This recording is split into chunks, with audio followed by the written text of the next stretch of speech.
Okay, we're back, and that was a quick turnaround. We have some equipment. We're going to have some, we hope to get that installed here in the next couple of weeks, and then these studies will be in a different room, and so we won't have such a quick movement to get everything back in order for the second Bible study. But we're so happy that you could join us for it. This week was kind of an interesting week, wasn't it, in the sense of we'd like everything to be over and done with, but it looks like it's not going to be, and it looks like ultimately that we could head into months of unknowing as far as the COVID virus is concerned. And churches are having to scramble from week to week to week to respond in one way or another. That we'll continue this as our baseline and then offer services as we can. So happy that you can join us, and I hope you can be content with joining us in this way. Because, initially it was kind of fun watching something on the internet that was from your church, and there's the church, it's on television. And then it was like, okay, church on television, church on computer, and now you might be, thinking of something else. And no, we need to remain strong and we remain steadfast, kind of like your home devotions, where every day, you read through the portals of prayer or you read your scriptures. And the service here is going to have to become that for you for a while yet, I think. And people say, how long is this going to last? I have no idea. When you look at biblical numbers, right? How long were the children of Israel in captivity in Babylon? How long were they enslaved in Egypt? How many days did the prophet have to lay on one side and then lay on the other side? This could be quite a while. We don't know. We hope it isn't, but you never know. So we're going to have to adjust our minds and our hearts in this way and respond accordingly, and rejoice that we have this opportunity to be together. Although we can't see each other physically, we certainly can connect with each other through the internet this way, and we do, I see, every Sunday, and that's really kind of neat, and I'm happy that we're able to do that. So here we are in 1 John chapter 3, and certainly the sermon was on 1 John this morning, and I hope you were able to catch that. If you weren't, you can go back in your Facebook history, or it will be on YouTube sometime this week. We'll put it up on YouTube. That's no easy task. What does it take, about a half an hour to get it up on YouTube? It's about a half an hour to load it up to YouTube. So that takes a while, but it's there in your Facebook history, or whatever it is that's called.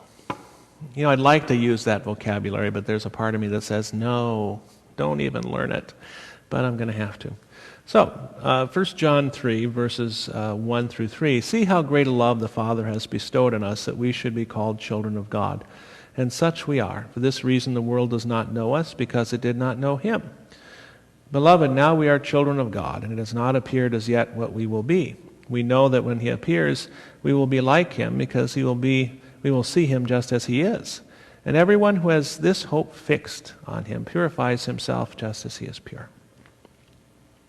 You could just cut those 3 verses out of your Bible and paste them on your wall at home, and that would give you kind of your general understanding of who you are as a Christian and who you are in this world as a Christian, and what your relationship to God is as a Christian, and what your relationship to the world is as a Christian. There's so much in these 3 verses. Now, take a look at what John says is the great love that the Father has bestowed on us. What is that love? That He calls us His children. And we're not.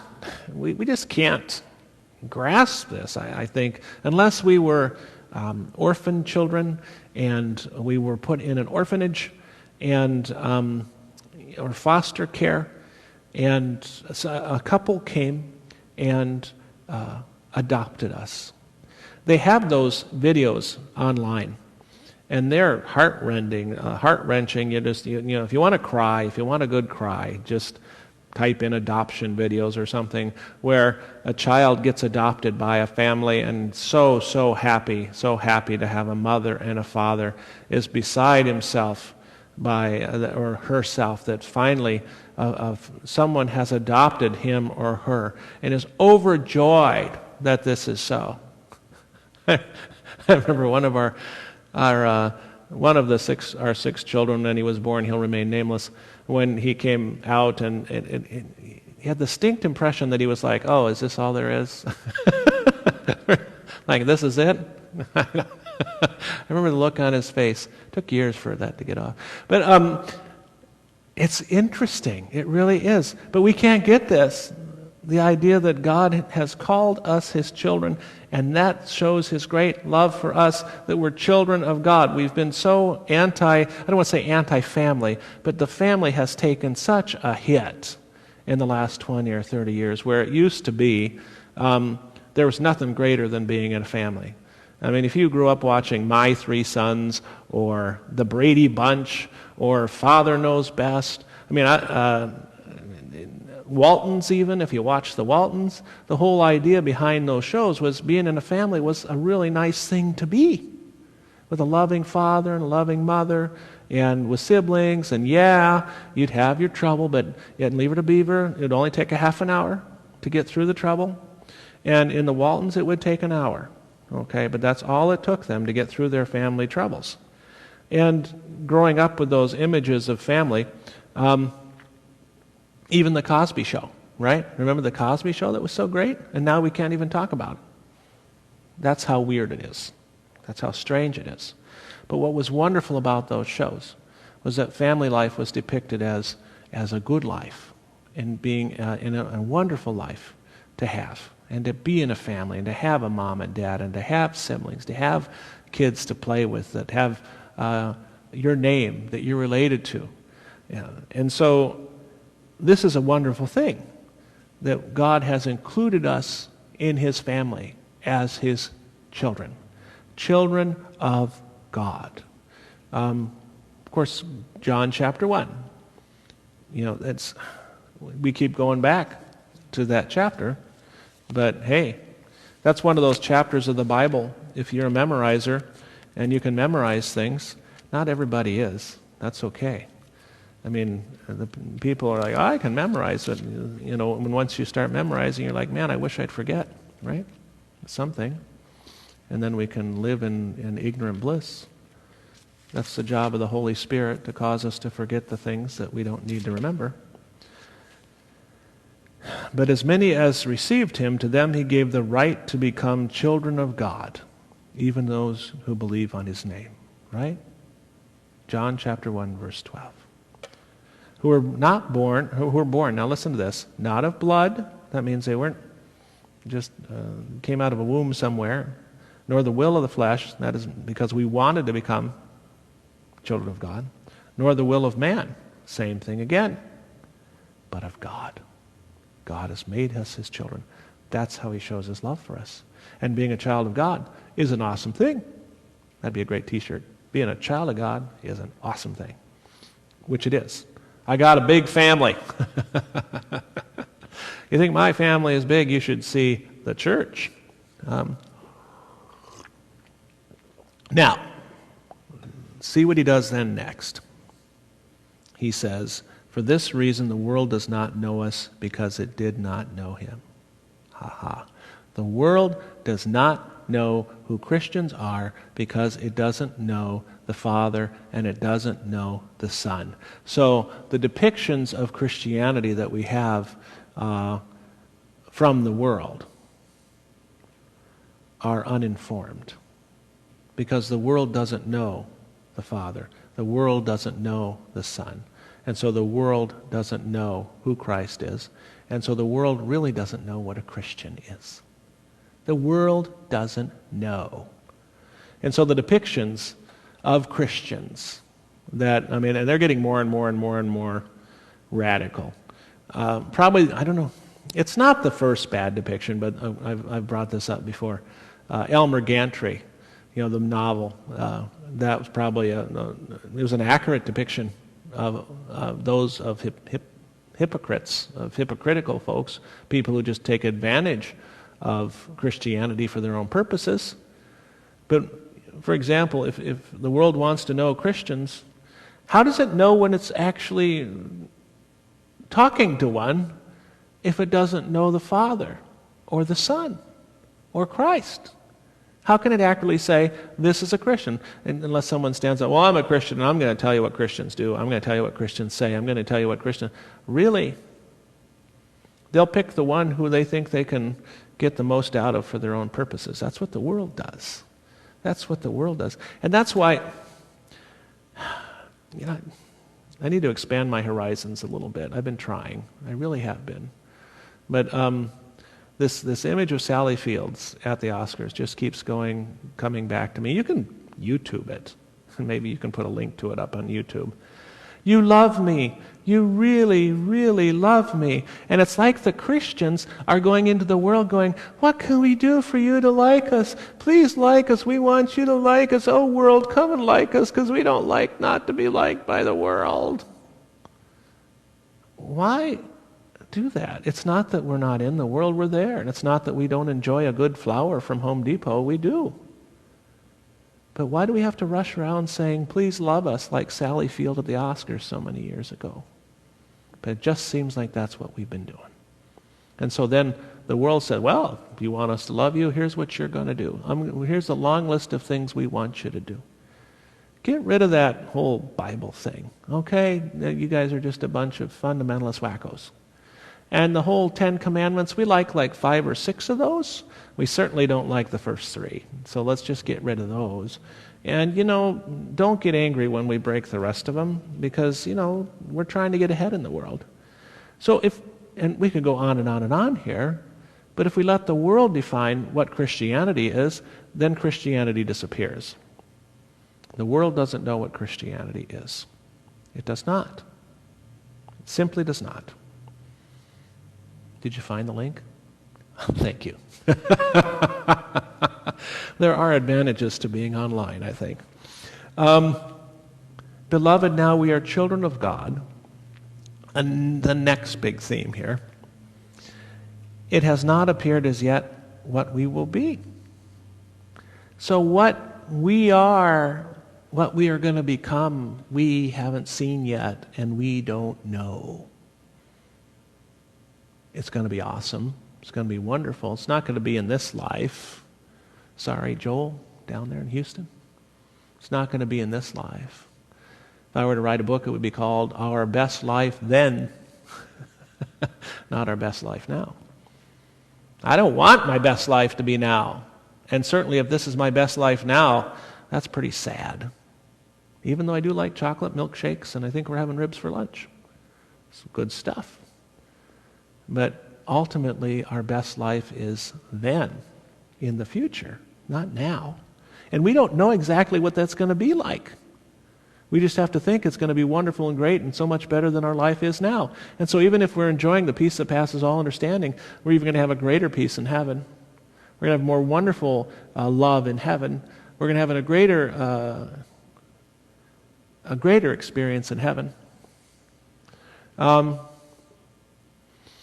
We drove out to Chicago this last week. Or was it the week before? Week before maybe? I don't know. A few days ago, let's just say that. And on the way out, we listened to John Denver. And we listened to John Denver because, I grew up in Colorado.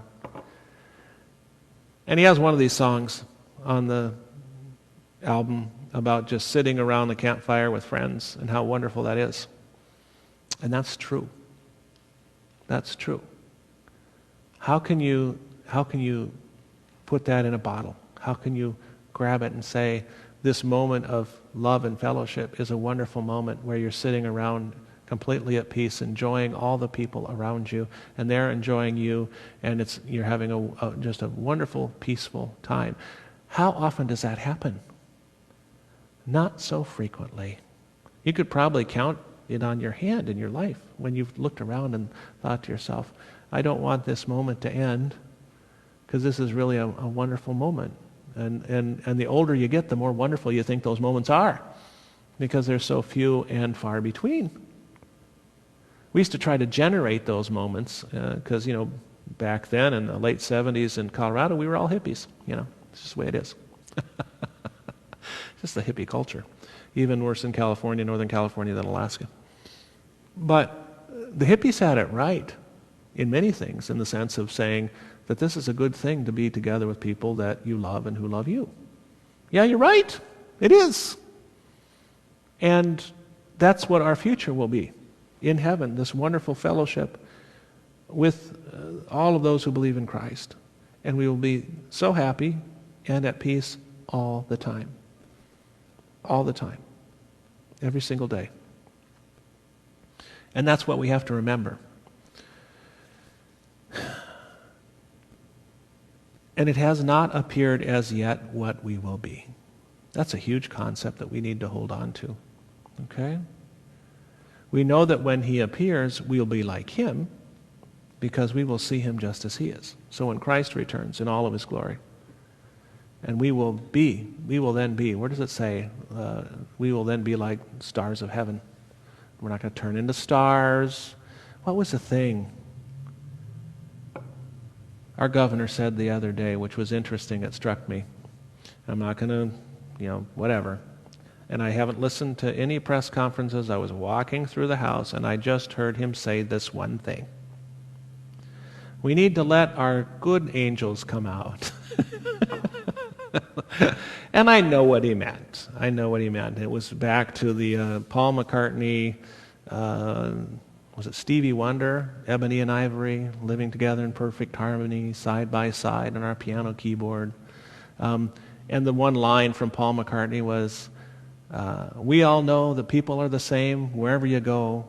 There's good and bad in everyone. And that was kind of what he was getting at, okay? We need to get people's good side to come out. Okay, fine. Not as theologically accurate as we'd like, but he's not a theologian. He's a governor. So he's just saying, be nice. Be nice, kind of like Woody at the end of Toy Story when he says to evil Sid, and be nice. Okay? Yeah, I need more references.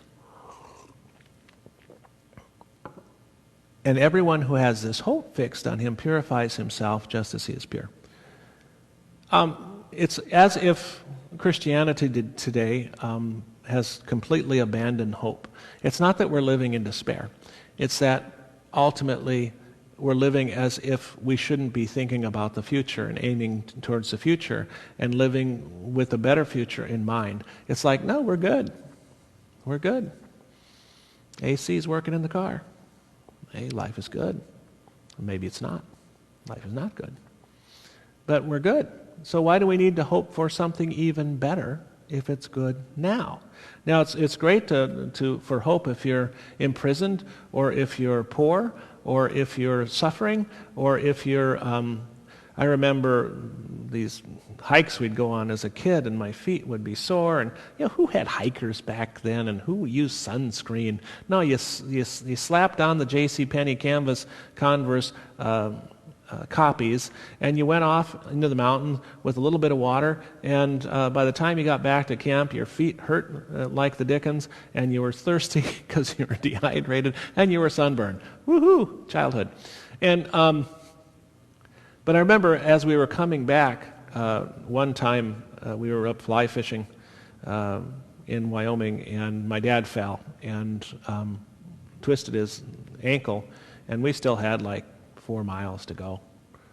And it wasn't an easy 4 miles, and we all made it back. But I remember thinking on that trip, why couldn't we be at camp right now? Why couldn't we be sitting by camp right now? Why couldn't we just be back to the campsite, sitting in chairs, and it was that hope of getting back that drove me to keep walking as the sun was setting, and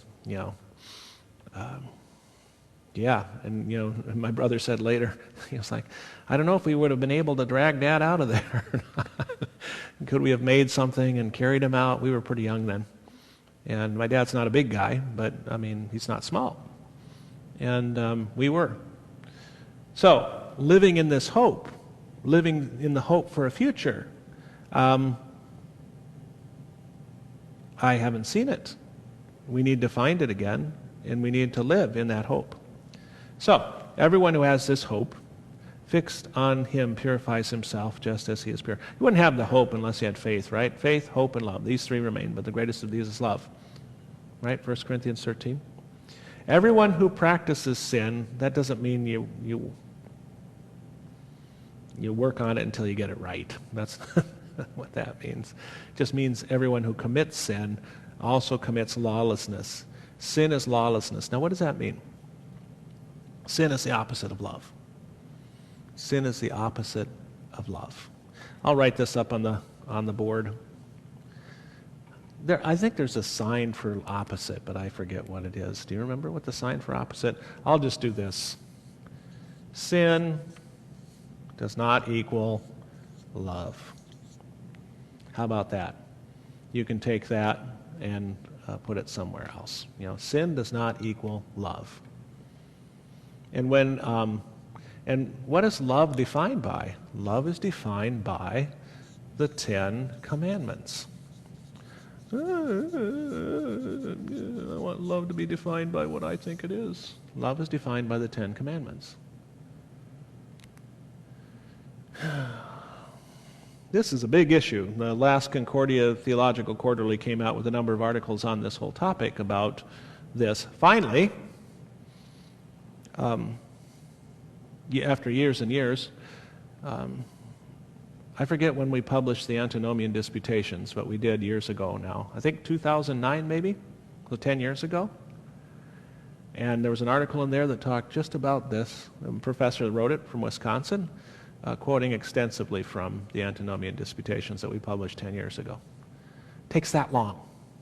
Takes that long to translate something that's never been translated before and get it to kind of percolate into the church, and then have people read it and then understand that ultimately we can't separate the idea of love and the 10 Commandments, because the 10 Commandments defines what love is, the fulfilling of the law.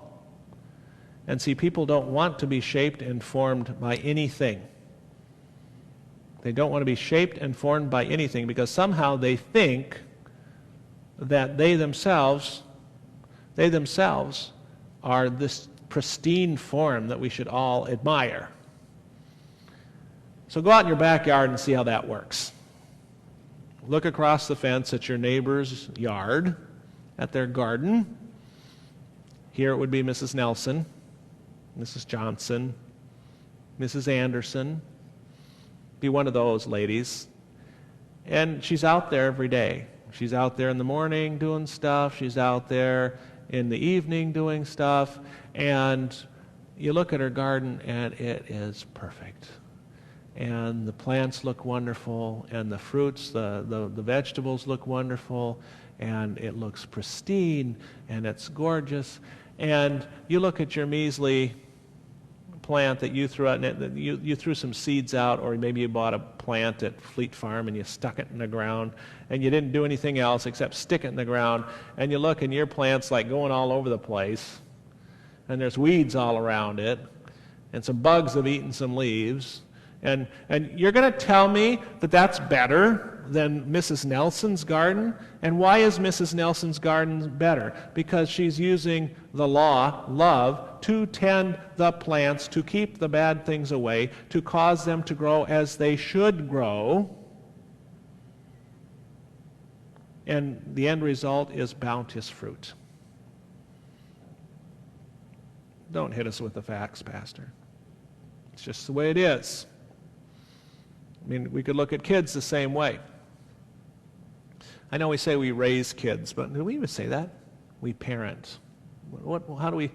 It struck me in Germany, they use this term Hochziehen. Hochziehen. I think that's what it is. Michelle, if you're watching from Frankfurt, you can tell me what it is. Hochziehen.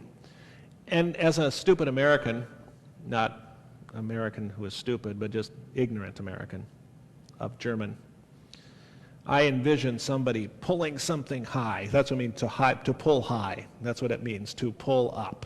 That's what it means, to pull up.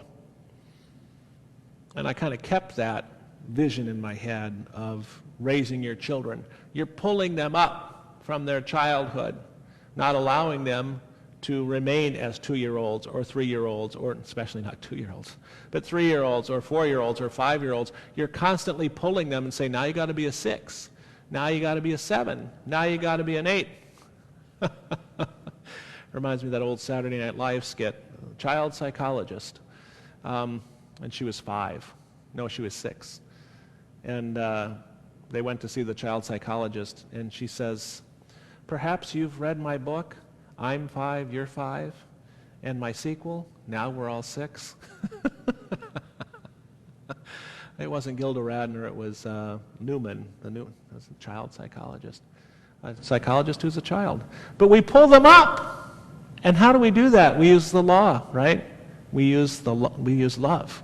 And a parent who's unwilling to raise their children, to pull them up, is not loving them. It's not loving them at all. Yeah. We're going to have to keep talking about this because people just don't understand. I mean, we understand it in every other part of our society. You want your kid to be a good hockey player, you take him to a coach. You want to be a baseball player, you take him to a coach, especially baseball. I mean, those guys have to practice. I mean, a rookie in baseball is what, 24, 25? Before they're good enough to play on the major league level? And they've been playing since they were 7?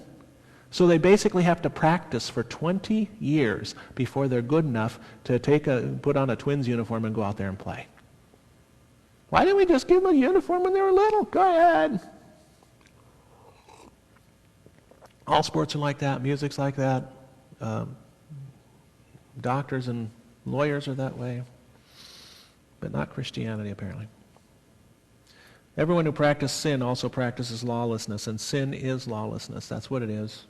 Okay? You know, this is verse 5, you know that he appeared in order to take away sins, and in him there is no sin. Okay, we're talking about Christ. No one who abides in him sins. No one who sins has seen him or knows him. Okay, so this is the issue then. We have to talk about the old Adam within us who constantly sin and does nothing but sin, and the new man within us who never sins and is perfect. The new man is created within us by the Holy Spirit, and the new man does not sin. The old Adam does. And then there's this battle within us. The new man abides in Christ. The old Adam is dying and drowning every single day. And so, insofar as the new man expresses himself within us as Christians, it expresses itself in a sinlessness in that way. But unfortunately, we've got this husk of the old Adam. And so, it's kind of like when we say something to someone, and we mean it in the best possible way, and we don't mean to insult them, and we don't mean to hurt them, and we don't mean to... and they take it in the wrong way. That's what happens often. Our new man would love, would serve, would do, and the old Adam jumps in and takes whatever it is we were going to do and turns it into something else. And so it comes out in the wrong way. And boy, this is the whole battle of Paul in Romans 7. And no, Romans 7 isn't about Paul before he became a Christian. Romans 7 is about Paul after he became a Christian. The good that I do, that I don't do. The evil that I don't do, that I do. And then he says, who's going to get me out of this? Who can free me from this? This really stinks. Yeah.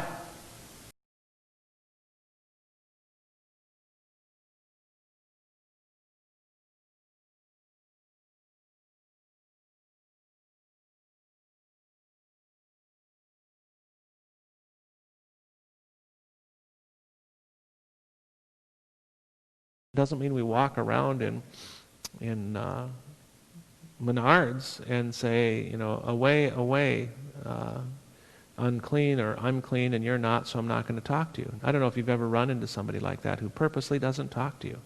That's happened to me a couple of times. It's embarrassing. Still think about it. Where does sin come from? It comes from the devil.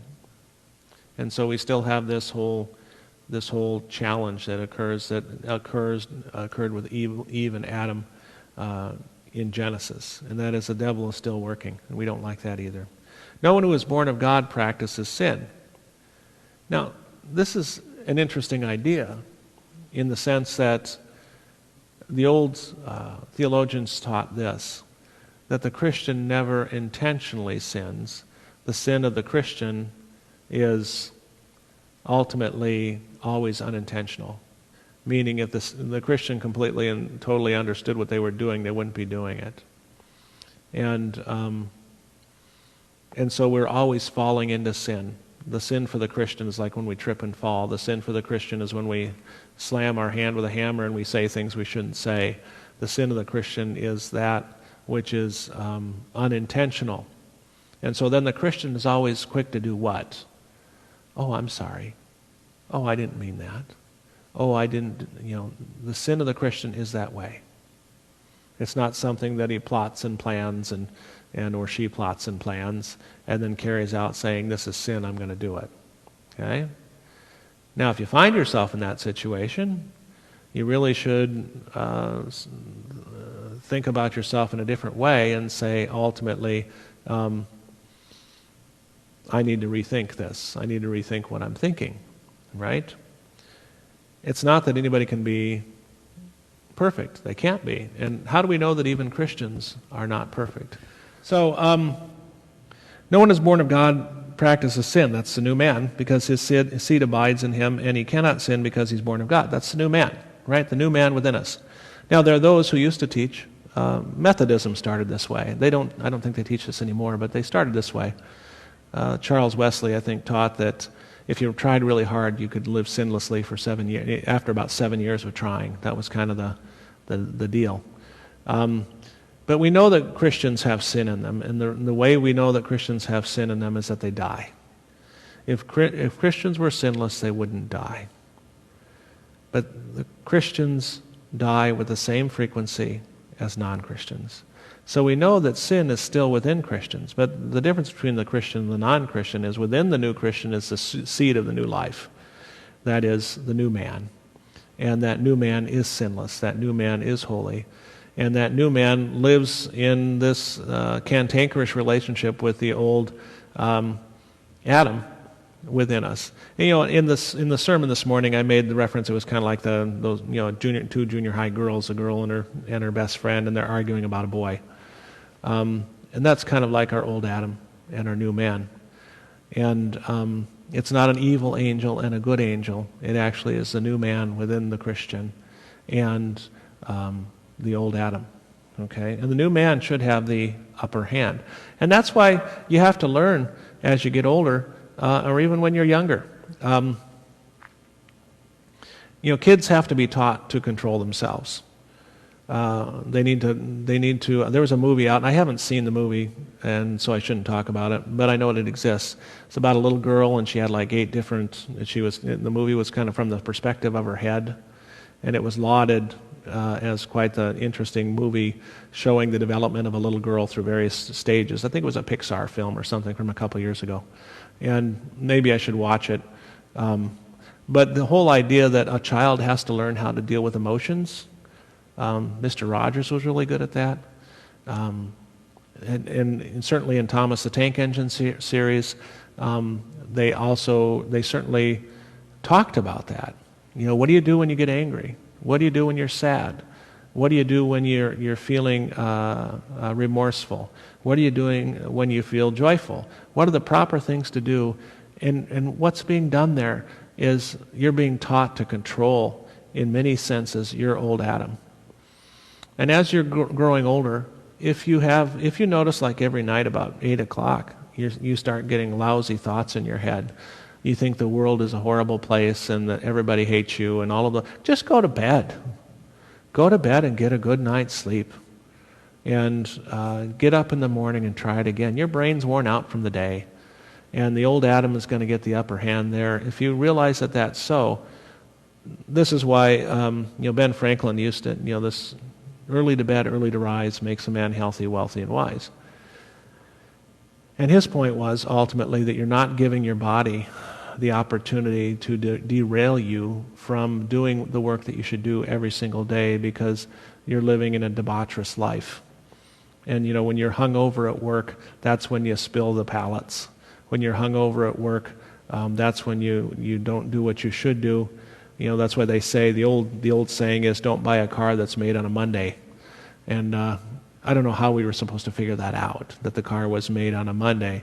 But the whole idea was that all the workers in Detroit were coming back on Monday after partying all weekend, and so the first cars that came off the line in the morning weren't the best cars put together.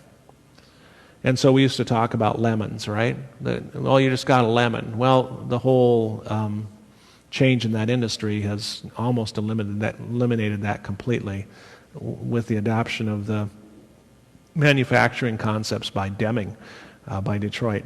And so that whether you get a car on Monday morning or Friday night, it's still going to be a great car. But so this saying used to be back in the day. So we need to learn to control our old Adam, knowing that the new man within us is created by the Holy Spirit. For this is, by this the children of God and the children of the devil are obvious. Anyone who does not practice righteousness is not of God, nor the one who does not love his brother.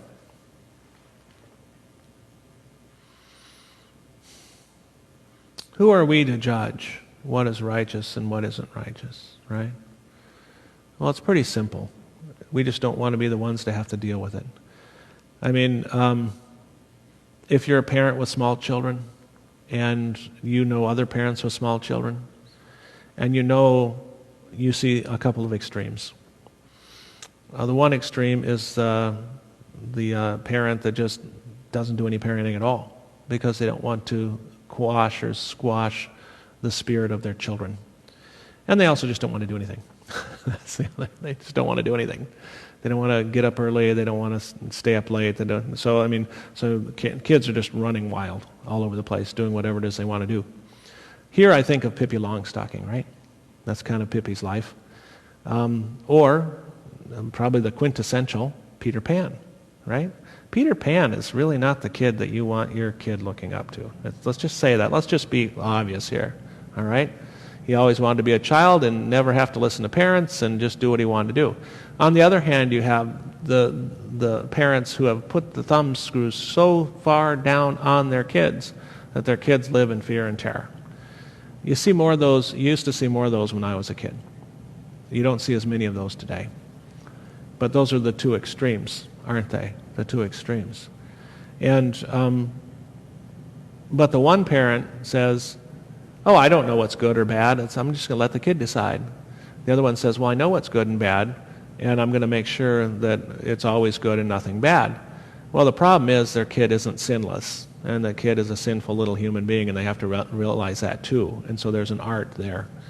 And yeah, so you can see how this affects society at large and society in general, and the society all around us.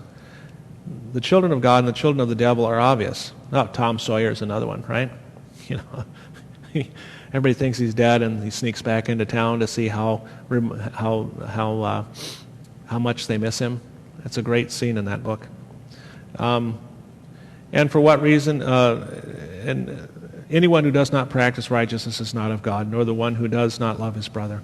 For this is the message which you have heard from the beginning, that we should love one another, right? Love one another. Love. The Beatles were right. You know, they were wrong in how you get there, but they were right in saying all you need is love. You know, in the sense that that is the heart of everything. And, you know, we can be big enough to recognize something that's true, even if it's said by people who we don't want to idolize or people that we don't want to admire, but yet if they say something true, kind of like Caiaphas, it's good for one man to die for the sin of the people. Oh, well, since Caiaphas was right there, we should just follow him all the time. No, but there he was right. Right? For this is the message which you have heard from the beginning. Not as Cain, who was of the evil one and slew his brother. And for what reason did he slay him? Because his deeds were evil and his brothers were righteous. Yeah, that's the one thing I don't... That took me a long time to learn. And that is that... and it shouldn't have. I mean, it's the whole idea of goody two-shoes, right? Where did we come up with that? I wonder where that first... I'll have to Google that later. That neat... You can put in words in Google now and it'll tell you when they first appear in literature, which is really awesome. I mean, it's a cool function of Google because they got millions of books. They can just search them and say, oh, this was the first time it was used. When someone does something and everybody gets on the person because they did the right thing, right? So we're trained, if we're going to be nice to a teacher, to do it in secretly, do it in secret so nobody else sees that we're nice to a teacher. We wait till everybody leaves the room before we give them the apple. We wait till everyone's gone before we say, hey, we liked the class today, because we don't want everybody to think that we're just doing what the teacher wants, right? This is so bad. So bad. And for what reason? Because his deeds and his brothers were righteous. Why do we get mad at people for doing the right thing? I'll tell you why. Because when they do the right thing, it points out that we do the wrong thing. It's kind of like, is everybody happy when there's a good lawn in the neighborhood? No! They're not happy when there's a good lawn in the neighborhood because it makes them feel bad about their lawn. So they see the good lawn, they're like, yeah, that person probably thinks, yeah. No, probably doesn't think any of that. I don't know what that person thinks. But the nice lawn makes everybody else's lawn look bad. The good work makes everybody else's work look bad. It's as simple as that. Okay? And that's why we've got Cain killing Abel. Not because, because Cain's evil, but also because Abel is good. Yeah. So, verse 13. Don't be surprised if the world hates you. Now, this is an important verse because it's been abused of late, because what I've seen is Christians being obnoxious in the world, or obnoxious to the world, and then when the world responds with hatred, they say, aha, the Bible says that you're not going to like us. No, that's not what's going on here. What's going on here is you're just obnoxious. You're just an obnoxious human being, and just because you're a Christian, it doesn't mean you can be obnoxious. No, that doesn't give you like a license to be obnoxious, especially to non-Christians. You should be bending over backwards to please them in the sense of serving them in love. So, if the world hates you, but if the world hates you for being good, well, that's another matter entirely, okay? So, why don't you give them a reason to hate you? And the reason being not that you're obnoxious, but that you're good. And if that's the reason that the world hates you, then okay, you got it. I'll give you the verse. Okay, the world hates you for being good. Okay, verse 14. We know that we have passed out of death into life because we love the brethren. He who does not love abides in death. Aha! See, this is the other thing too. We can put it up here.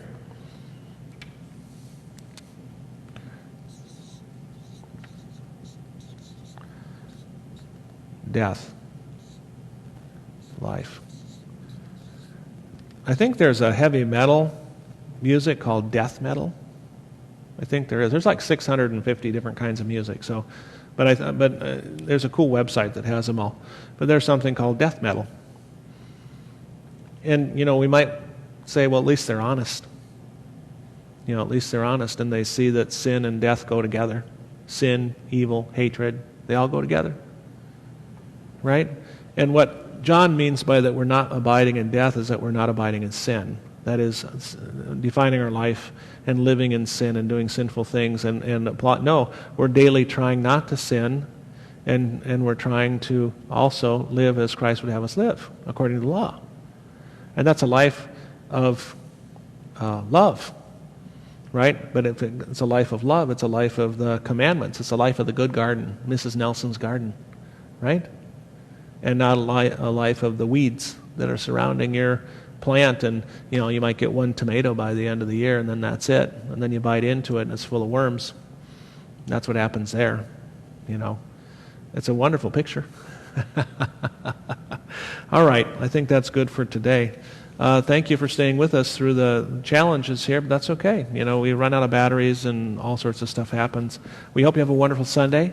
Wednesday evening, we pick it up with How to Live a Christian Life. Great discussion last week, and we'll pick it up right there. I think we're in chapter 5, and hope you can join us then.